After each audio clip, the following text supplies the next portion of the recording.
Segundo libro de los Reyes, capítulo número 5. Quiero que pueda leer con nosotros ahí en su Biblia. Dice la palabra del Señor. Naamán, general del ejército del rey de Siria, era varón grande delante de su señor y lo tenía en alta estima porque por medio de él había dado Jehová salvación a Siria. Era este hombre valeroso en extremo, pero leproso. Y de Siria habían salido bandas armadas y habían llevado cautiva de la tierra de Israel a una muchacha, la cual servía a la mujer de Naamán. Esta dijo a su señora: si rogase mi señor al profeta que está en Samaria, él lo sanaría de su lepra. Entrando Naamán a su señor, le relató diciendo: y así ha dicho una muchacha que es de la tierra de Israel.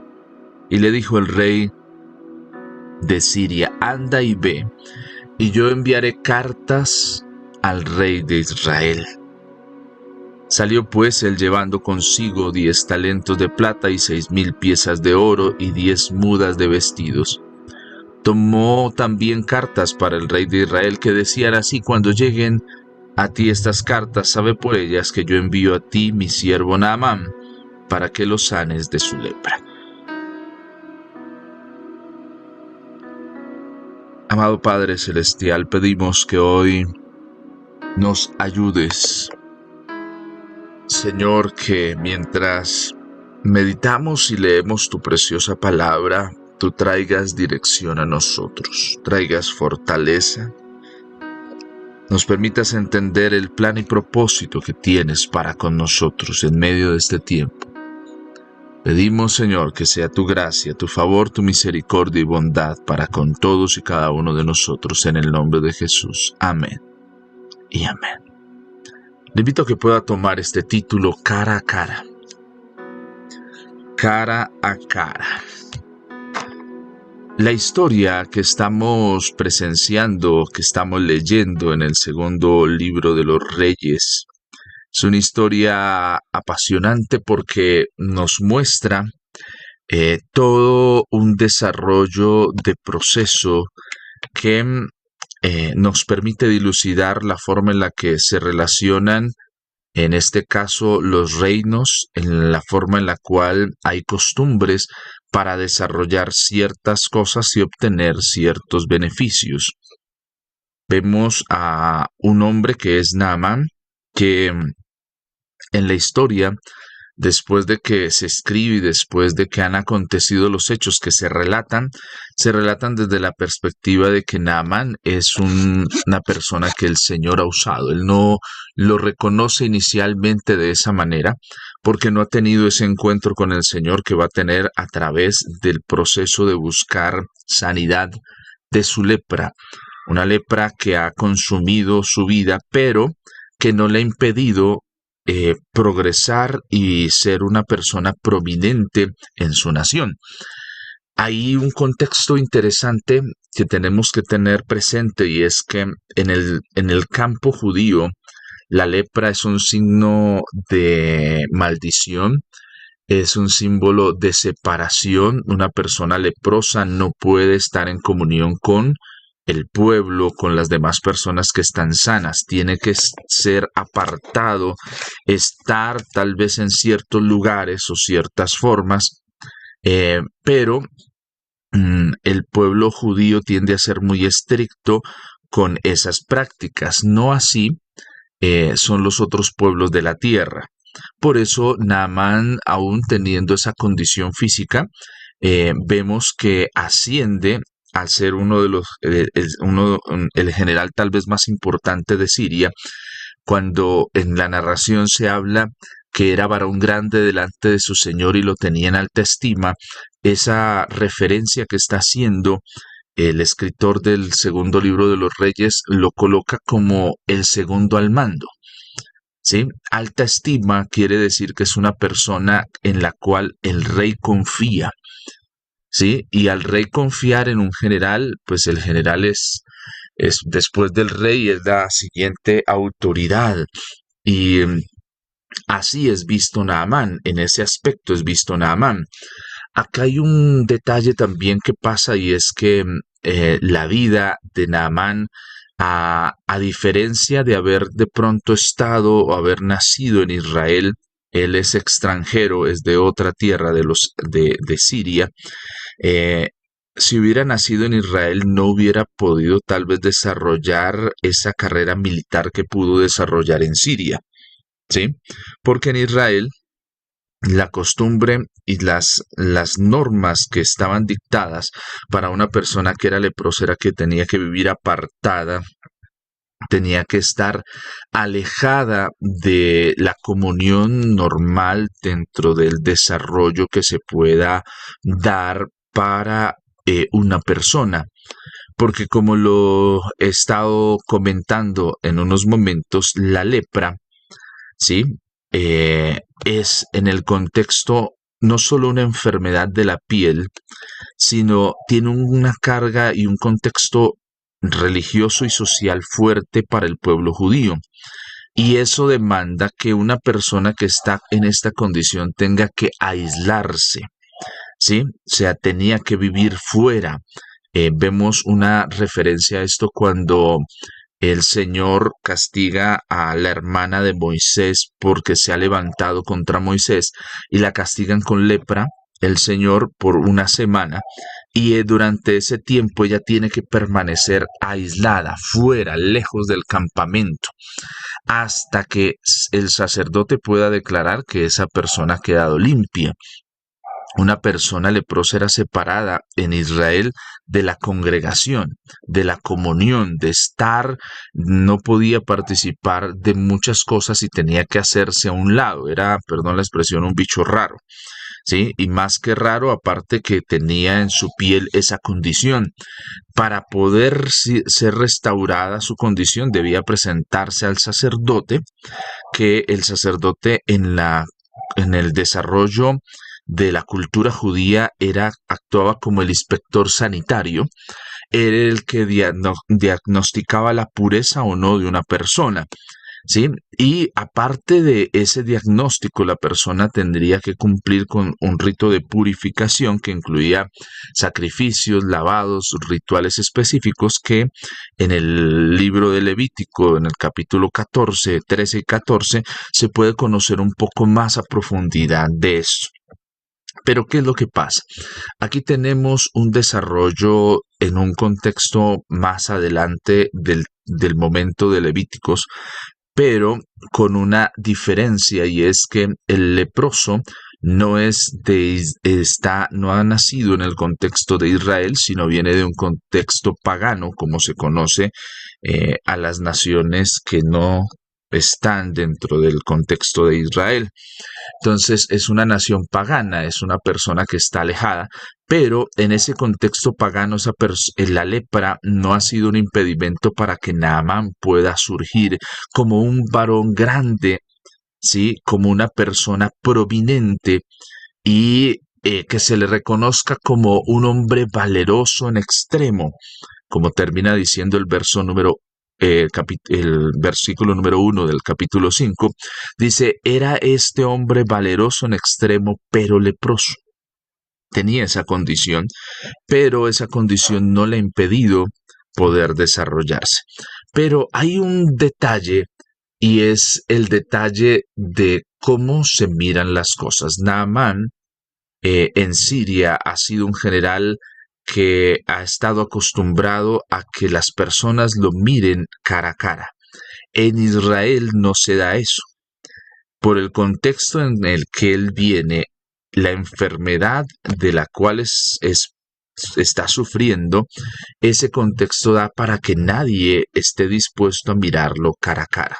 Y en el verso 3 hay algo que es clave en esta historia, y es cuando hay una chica que ingresa en esta historia porque ha sido capturada a través de bandas armadas que envían los sirios van a la tierra de Israel y la capturan y la traen para que sea esclava. Dice en el verso 2, y de Siria habían salido bandas armadas y habían llevado cautiva de la tierra de Israel a una muchacha, la cual servía a la mujer de Naamán. Y ella es clave porque ella es la que dice lo siguiente, verso 3, esta dijo a su señora, si rogase mi señor al profeta que está en Samaria, él lo sanaría de su lepra. Aquí tenemos un desarrollo interesante de una muchacha que empieza a comentar algo que es importante en la historia, ¿sí? Y estamos hablando de presentarse. El rogar, que se traduce por la Reina Valera como rogar, hay otras, la palabra original que se utiliza es panim, P-A-N-I con tilde M, panim.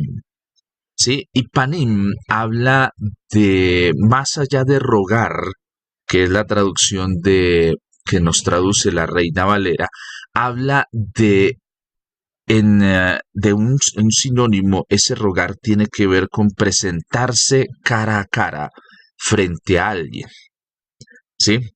Tiene diferentes aplicaciones este panim. Una de las aplicaciones es rogar, que es la forma en la que lo traduce la Reina Valera, pero el contexto en el cual se está desarrollando este panim es un contexto de presentarse cara a cara con alguien. Y eso da la oportunidad de tener una cumbre, la oportunidad de defenderse, de dirigirse a alguien, de tener un encuentro, ¿sí? Eso es lo que significa este panim, ¿sí? Es estar frente a frente, es tener una cumbre, es tener un tiempo para hablar cara a cara con alguien. Y ese panim es el que esta muchacha, que no se menciona su nombre, le comenta a su señora que es lo que necesita Naamán para ser libre y ser sano. Si lo tomamos en referencia a lo que estoy comentando y volviéramos a leer el versículo, esta dijo a su señora, si panim, mi señor al profeta que está en Samaria, si hay un panim, hay un cara a cara de mi señor con el profeta que está en Samaria, él lo podría, él refiriéndose al profeta, lo sanaría de su lepra. Entonces, aquí hay un desarrollo interesante. Si él se presenta cara a cara, si él va a la tierra de Israel y habla con el profeta frente a frente, ¿sí?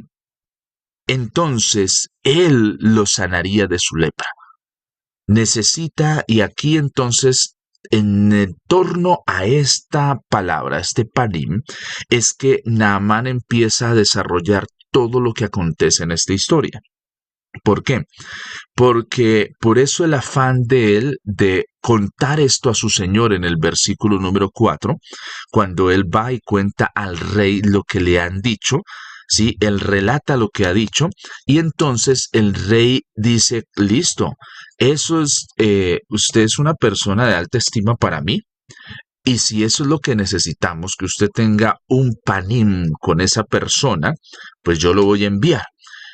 Hay un cambio en el desarrollo y es que el rey de Siria envía a Naamán, pero lo envía es a que tenga un panim con la persona de más autoridad que está en Israel, con el rey de Israel.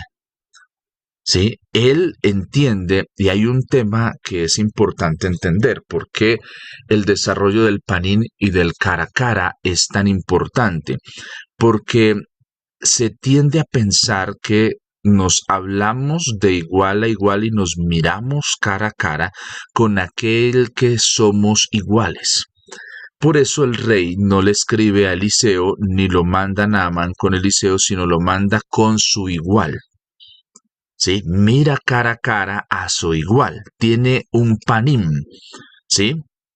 Y el igual del rey no es, según la concepción siria, como ellos lo están viendo, el igual no es el profeta, sino el igual es el rey de Israel. Por eso él le dirige las cartas al rey y también en medio de eso, en las cartas, hay una parte que dice, cuando él envía las cartas, dice, cuando llegue, verso 6, lleguen a ti estas cartas, sabe por ellas que yo envío a ti mi siervo Naamán para que lo sanes de su lepra. Ese sanes de su lepra está enmarcado en iguales, ¿sí? El rey no va, pero envía a su siervo para que su siervo Naamán tenga un panín con el rey, se miren cara a cara, y el rey, que es la máxima autoridad de Israel, tenga un desarrollo en ese cara a cara, que es la clave que le ha dado esta muchacha. La muchacha ha dicho, si mi señor tiene un panín con el profeta, él lo sanaría, pero el rey mira con autoridad, más arriba del profeta está el rey. Entonces envía al rey cara a cara porque es su igual. Entonces, en esta historia tenemos ese desarrollo. Naamán está en ese contexto. Naamán, a diferencia de Israel, Naamán ha crecido en un contexto donde su lepra no es un impedimento para que lo miren a la cara. En Israel, si hubiera crecido en ese contexto, nadie lo miraría cara a cara y sería rechazado y estaría lejos, apartado, ¿sí? Y nadie lo miraría, como si lo miran fuera del contexto de Israel. Por eso viene a presentarse directamente ante el rey. Una persona leprosa no tendría acceso a las ciudades, sería rechazado, tampoco tendría una audiencia con el rey de Israel. En ese contexto es que se está desarrollando esta historia.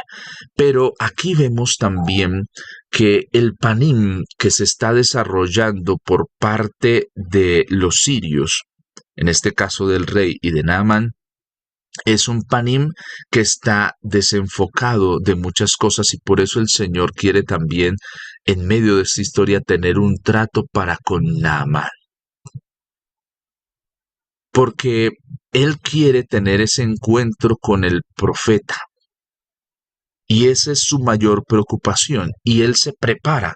Él prepara, dice que lleva consigo presentes 10 talentos de plata, 6,000 piezas de oro, 10 mudas de vestido. Se prepara para tener ese encuentro. ¿Por qué? Porque siempre que se da encuentros entre autoridades, hay una costumbre de siempre entregarse algo, de siempre darse algo, de entregar como un presente, ¿sí? Para encontrar como ese favor. Miren que a lo largo de la Biblia también hay otros ejemplos donde se busca ese cara a cara, ese panim. Por ese también tuvo que pasar Jacob. Jacob, cuando va a encontrarse con su hermano Esaú, Jacob quiere hacer un panim según como él lo ha planeado. Él quiere y él hace algo. Jacob, para preparar su encuentro con su hermano, ¿cómo lo hace? Envía primero adelante sus posesiones y dice a sus criados, cuando alguien pregunte de quién es esto, digan que eso es un presente para mi hermano. Entonces Jacob quiere, antes de tener su encuentro con Esaú, Jacob está lógicamente lleno de miedo, sabe que su hermano también es un varón fuerte, es un varón de guerra que ha crecido también y sabe que tiene que encontrarse cara a cara, pero él quiere empezar con detalles y de muchas formas apaciguar. Pero Jacob necesita tener un panim. Y Jacob tiene un panín con el ángel de Jehová que se le aparece cuando está antes de cruzar y antes de ir a ese encuentro con Esaú. Y ese encuentro cambia el destino de Jacob, porque ahí es cuando el ángel de Jehová cambia el nombre de Jacob a Israel. Tiene un encuentro. Tiene un panim cara a cara. Es literal la lucha que tiene Jacob con el ángel. No es un sueño, sino es literal la fuerza y el empuje y la lucha que tiene. Por eso el ángel de Jehová dice, has luchado contra el hombre y contra Dios y has vencido. Y le cambia el nombre después de ese Panim. Ese mismo Panim es el que necesita tener Naamán. Pero el Señor quiere quitar y cambiar esa concepción que hay en Naamán. Y tiene que pasarlo por la humillación. En la historia, Naamán se encuentra con el profeta solo después de que ha pasado por el Jordán, ha sido pasado por el proceso de humillación, ha sido sanado y restaurado y ha sido cambiado, ha sido mudado. Antes no, por eso el Señor no se rige muchas veces con las formas que como acuerdos humanos hemos desarrollado para relacionarnos. Él tiene sus propias formas y con Naamán usa una forma que es no salir a tener ese encuentro. Cuando Eliseo le dice al rey de Israel, no se rasgue las vestiduras, sino venga a mí y él conozca que hay profeta en Israel. Entonces en el verso 10 hay una parte clave donde se rompe ese cara a cara que está esperando tener Naamán con el profeta. Porque en la historia se ve con mucha claridad que Naamán ya tiene en su mente una persona experimentada, una persona que ha estado negociando en muchas batallas y en muchas guerras, que ha sido el general a través del cual Dios ha dado victoria. Parece ser que era un muy buen negociante, una persona muy prominente, que hacía buenas negociaciones que daban honor al rey de Siria. Entonces él también viene con esa concepción, porque lo leemos en el verso número 11, y Naamán se fue enojado diciendo, he aquí yo decía para mí, saldrá él luego y estando en pie, aquí está describiendo el Panim, que salga el profeta, que tenga un encuentro con él, dice, invocará el nombre de Jehová su Dios, y alzará su mano y tocará el lugar y sanará la lepra.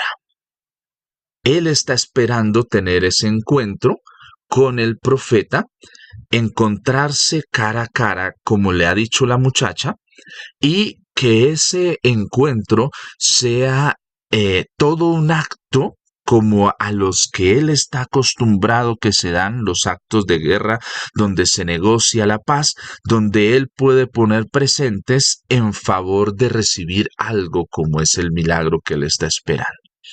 Entonces él tiene un panim, un cara a cara preparado para él utilizarlo como siempre lo ha hecho, pero el Señor no quiere hacer eso. El Señor quiere mostrarle que no es eso. Eso no es lo que determina lo que va a pasar, sino quiere quitar no solo la lepra del cuerpo de Naamán, sino la lepra que también está consumiendo su espíritu, que está consumiendo su ser, porque lo está llevando a pensar de una forma errónea y equivocada. Y entonces en el verso 10 hay una clave. Dice, entonces Eliseo le envió un mensajero. Ni siquiera Eliseo sale a tener ese encuentro cara a cara, lo cual lo hace enfurecer. Y más que le manda un mensajero, no dice le manda el criado, no, una persona. Es como si tomara a alguien por ahí que se encontró, vaya, dígale esto a él. Y le envía un mensaje, ve y lávate 7 veces en el Jordán y tu carne se te restaurará y serás limpio. Y aquí hay una confrontación de ese cara a cara que quiere tener Naamán. Naamán quiere tener un cara a cara, presentarse cara a cara con el profeta y tratar de negociar en ese cara a cara como ha hecho en muchas otras cosas. Pero el Señor no va a hacer eso. Porque el Señor no solo quiere limpiar la lepra que hay en Naamán, sino lo que ha consumido su ser. Se ha acostumbrado a que él siempre sale victorioso, que es muy bueno para hacer las cosas. Y eso lo ha hecho llenarse de orgullo. Lo ha hecho siempre confiar en que él es el que hace las cosas. Y por eso versículos más adelante, después de que Naamán se sumerge, pasa por el Jordán, es limpio, la concepción de cómo entiende las cosas Naamán ha empezado a cambiar. Porque cuando él vuelve, ya no vuelve con esa forma de pensar, ese panim incorrecto que tiene, sino ahora tiene un panim correcto, porque ha abrazado y entendido que Dios, el Dios de Israel, es el verdadero Dios. Partiendo de ese encuentro que ha tenido mientras se está sumergiendo en el Jordán para hacer caso y ser obediente a la voz que le ha enviado el Señor a través del profeta y de un mensajero. Ahora, preguntémonos, ¿qué tiene esto que ver con nosotros? Usted y yo podemos decir, bueno, eso está muy bien para Naamán, el panim, el cara a cara, eso está muy bien para allá, pero ¿eso qué tiene que ver conmigo? Tiene muchas cosas que ver contigo y conmigo. ¿Por qué? Porque muchas veces en nosotros también va creciendo eso. Muchas veces en nosotros, de una forma muy soterrada, muy escondida, puede ir creciendo el orgullo. Mire que el pecado que comete el diablo, Lucifer, en el cielo, no tiene que ver con nada inmoral, no tiene que ver sino con algo que es bien complejo, que nos puede derribar en cualquier momento de nuestra vida, y es el orgullo. Y algo aún más allá es la falsa humildad que puede crecer en nosotros. Y esa es una advertencia que a través de este texto está. ¿Por qué? A veces, no sé si de pronto a usted le ha pasado, que de pronto uno quiere tener ciertas respuestas del Señor, pero a veces se demoran esas respuestas. A veces nosotros, aún en el trato que queremos tener, queremos que nos digan las cosas de frente. No sé si usted ha escuchado esa expresión, pero dígame las cosas de frente, dígamelas a mí. Aquí estoy. Pero algo que empieza a desarrollarse y que vemos con claridad en esta historia es que Naamán quiere tener un mal panim, porque está supeditado a la forma en la que él quiere que sucedan las cosas, porque está supeditado a una forma muy particular de entender ese encuentro con el Señor. Naamán se quiere encontrar con el profeta de igual a igual. El profeta representa la presencia de Dios. El profeta representa la palabra de Dios. Y a veces nosotros cometemos un error cuando queremos acercarnos al Señor pensando que somos iguales. Por eso Naamán tiene que pasar por el Jordán. Por eso su orgullo tiene que ser quebrantado para entender que no somos iguales. Que Dios es Dios. El hecho de que el Señor me permita acercarme a Él en oración, el hecho de que me permita relacionarme con Él no me debe llevar a perder de vista eso. A veces tenemos un problema y es que entramos demasiado en la familiaridad con el Señor. Nos volvemos muy familiares y el ser muy familiares nos olvida que Él es Dios. Y que Él puede decirte sí y puede decirte no. Que Él no está obligado a darte una respuesta y a darme la respuesta que yo estoy esperando. Que mi oración tiene que tener cuidado porque muchas veces mi oración ya es como una exigencia de verme igual a igual. Mira el ejemplo de Jesús. Jesús, cuando está camino a la cruz, tiene que también ser confrontado y pasado por eso. Cuando está en el Getsemaní, su oración demuestra para usted y para mí, nos demuestra a todos que aún Él siendo el Hijo, siendo Dios, se somete a la voluntad del Padre.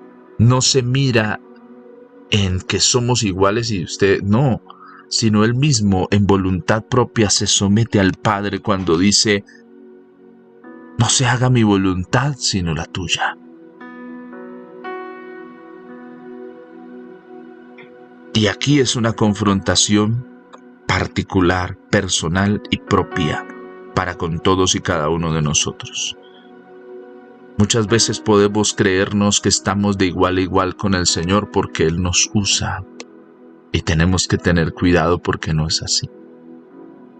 Muchas veces podemos hasta entrar en el terreno del irrespeto. Naamán está pensando que hablar con el Dios de Israel es hablar con los dioses que él tiene, con los representantes de los dioses a que él sigue, y no es igual.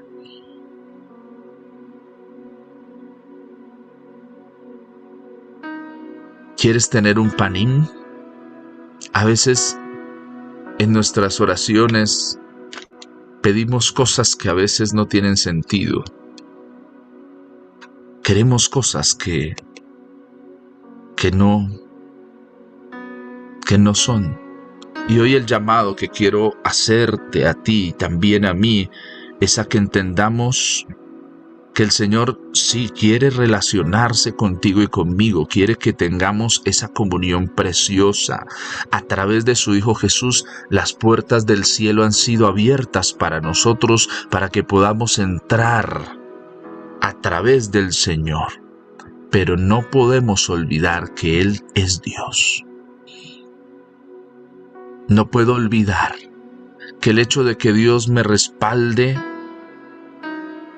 no quiere decir que todo lo que yo hago está perfecto, sino al contrario, debo ir siempre en humildad y reconocer que Él es Dios, me usa por su gracia preciosa, pero no debo entender que con Dios estoy de igual a igual. Hay un error que cometemos nosotros como seres humanos y es pensar que el diablo y Dios están de igual a igual.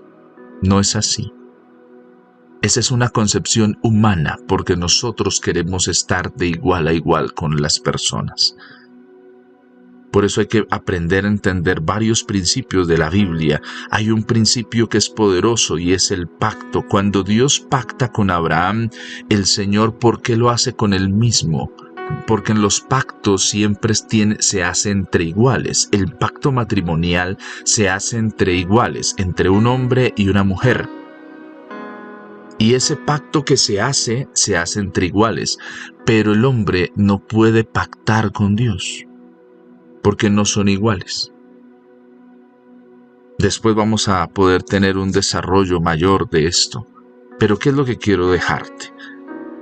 El panim es mirarse cara a cara, como iguales. La muchacha está diciendo, es importante que mi Señor se presente ante el profeta y él lo puede sanar.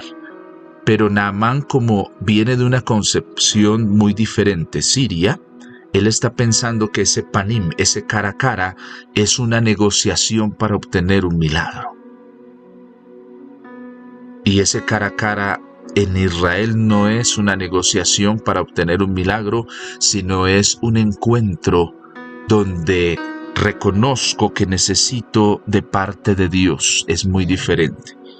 El panim sirio es un cara a cara de negociar de iguales a iguales. El panim en Israel es un encuentro donde voy a ser transformado por el Señor, que en misericordia podrá hacer algo precioso para con mi vida. Dos formas de acercarse, dos formas de estar cercanos. El cara a cara en Israel, ese panim tiene que ver con el favor de Dios. Naamán no entiende ese favor de Dios, porque por eso él se prepara para ir a negociar. Pero el Señor quiere cambiar esa concepción de Naamán. Está inmerso en una cultura donde hay que dar algo a cambio para recibir. Pero aquí el Señor quiere mostrarle algo diferente. Y a ti y a mí también, su gracia, porque tienes la bendición de la sanidad por la gracia del Señor. No es por lo mucho que hagas, ni porque seas el mejor, sino es por la gracia preciosa de Dios. Porque el Señor responde a nuestras oraciones por su gracia, porque así lo desea. Y esto es importante para ti y para mí.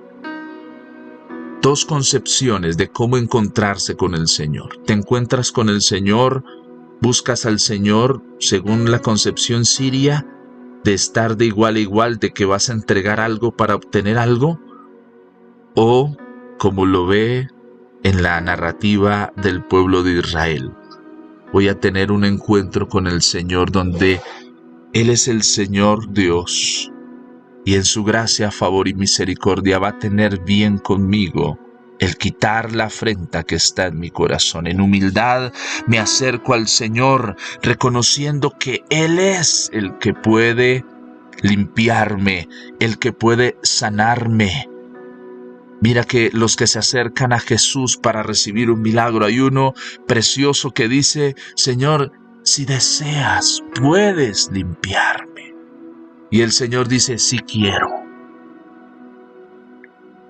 Muchas veces las respuestas que no hemos recibido de parte del Señor no tienen que ver con que Él no escuche nuestra oración, sino muchas veces tienen que ver con lo que hay en el corazón en nosotros.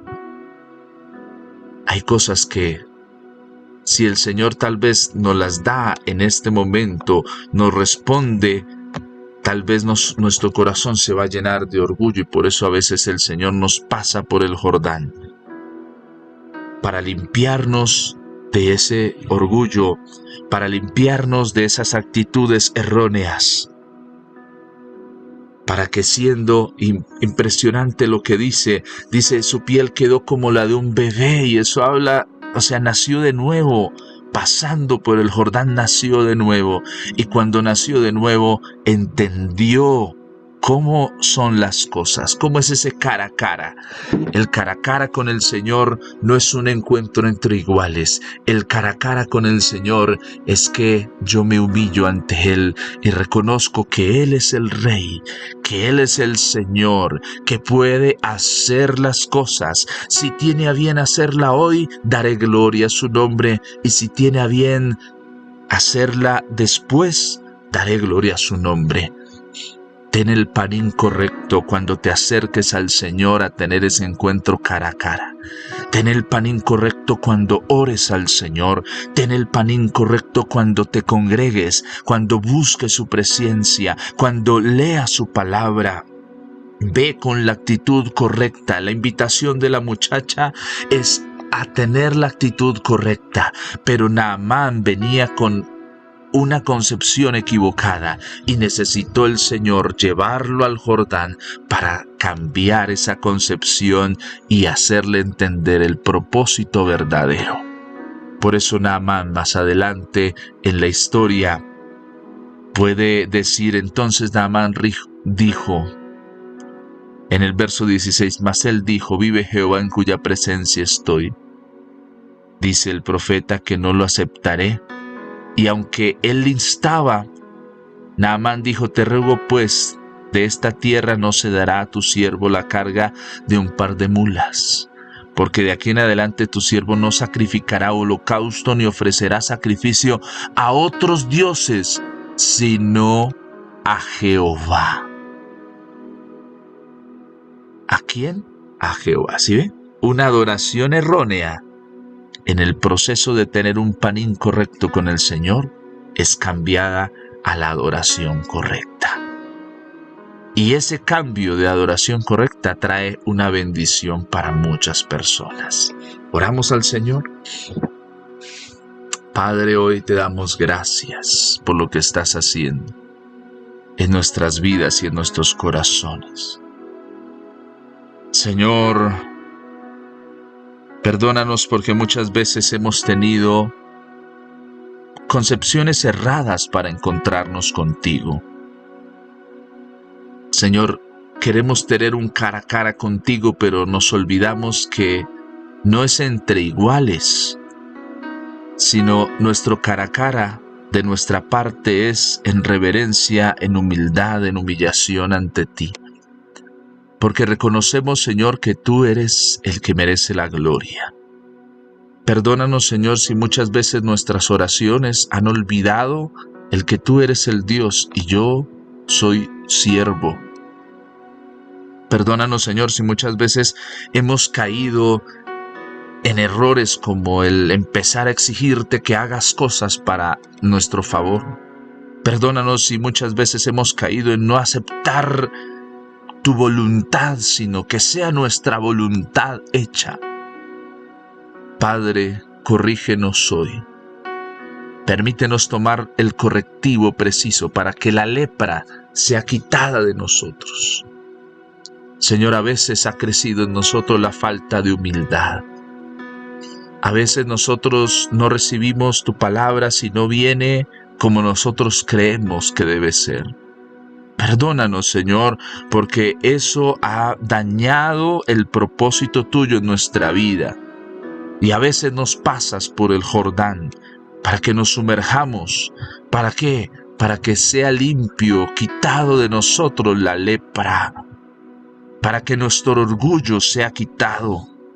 Señor, ayúdanos a quitar el orgullo de nosotros. Porque el orgullo no nos permite tener un panín correcto, un cara a cara correcto contigo. Perdónanos, Señor, si las respuestas que nos has dado en nosotros, en lugar de permitirnos ser más humildes, acercarnos a ti, tal vez nos han vuelto orgullosos. Señor, no es el propósito para el cual envías tu respuesta. Ayúdanos a entender que entre más gracia nos das, entre más favor tuyo tenemos, más humildes debemos ser, más siervos debemos ser.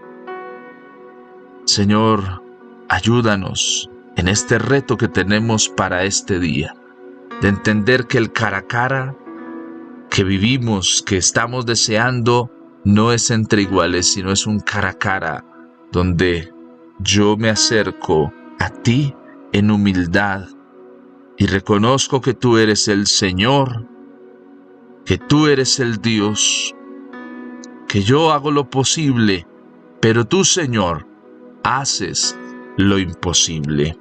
En el nombre de Jesús, amén y amén.